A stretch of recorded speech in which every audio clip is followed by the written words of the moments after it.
你在讲啥？我听拢无。文录音单字文。自网络了后，会去邮局寄批的机会真少啊。拜一下晡，天气略仔乌阴，趁风台还未入来，紧甲批寄咧。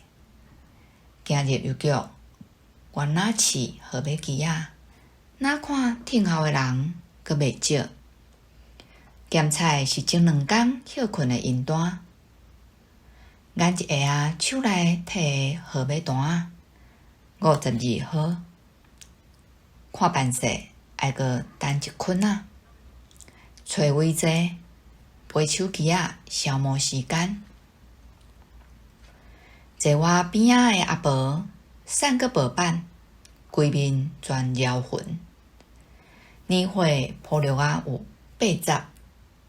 按阿婆乌肉底的外表甲看起来，应该是做事人，真故意款。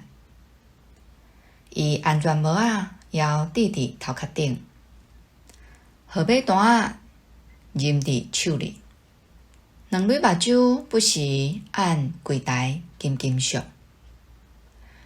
一时风上头报上3摆，来宾49号。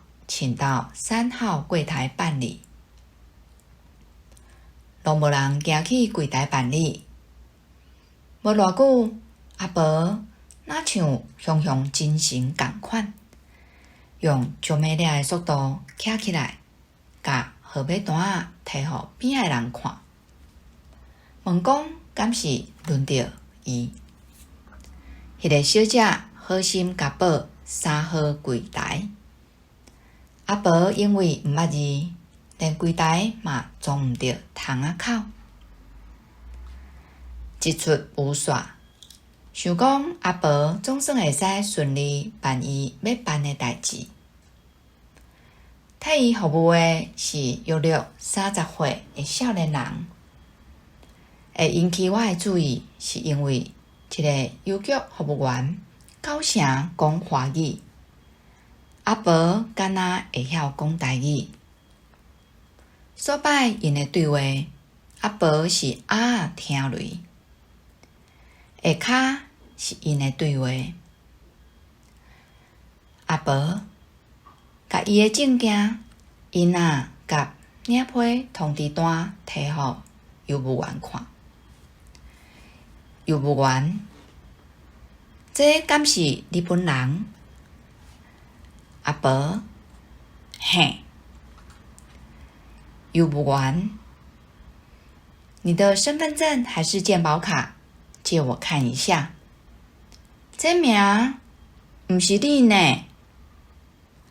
你要带他本人的身份证、印章，还有你的，才能帮他领。我先帮你看一下是什么信。如果你们不要领，我就帮你们退回去。阿婆，这阮翁诶，两蕊目睭瞪甲大大蕊，看柜台内的邮务员，一支喙细细念，直直讲：你在讲啥？我听拢无。邮务员，这是自来水公司寄给你们的，如果要领，你要带他本人的身份证、印章，还有你的。才能帮他领。如果你们不要领，我就帮你们退回去。阿婆，直直讲，你到底在讲啥？我听拢无。邮务员台语无好，准拄煞，毋知伊耳孔是毋是嘛臭耳人。阿婆直直讲，你在讲啥？我听拢无。身为一个邮局服务人员，对阿婆的反应，若像含伊无啥物期待，嘛无想讲爱找同事来支援斗相共处理。这时现场的人拢在看闹热，我看袂落，就行去阿婆身边，甲游务员讲诶翻做台语，讲互伊听。无才知影是水道水公司寄诶。这时，游务员佫讲：“这封信你们要领吗？如果不要领，我就帮你们退回去。”伊问你看要领无？若无爱，要甲你摕转去。无，要啦，2摆拢无领着批，就是要领，毋才会半工来邮局寄即逝。迄幕狗胆犹伫脑海里说，迄款情景，互人真毋甘，嘛真无奈。诚做一个台湾人，讲台湾话是基本人权。毋过，即马伫台湾，遮一世人活伫家己国家，踏伫家己土地诶时代，出门讲家己诶爸母话，煞讲袂通。咱台湾诶教育到底发生啥物代志？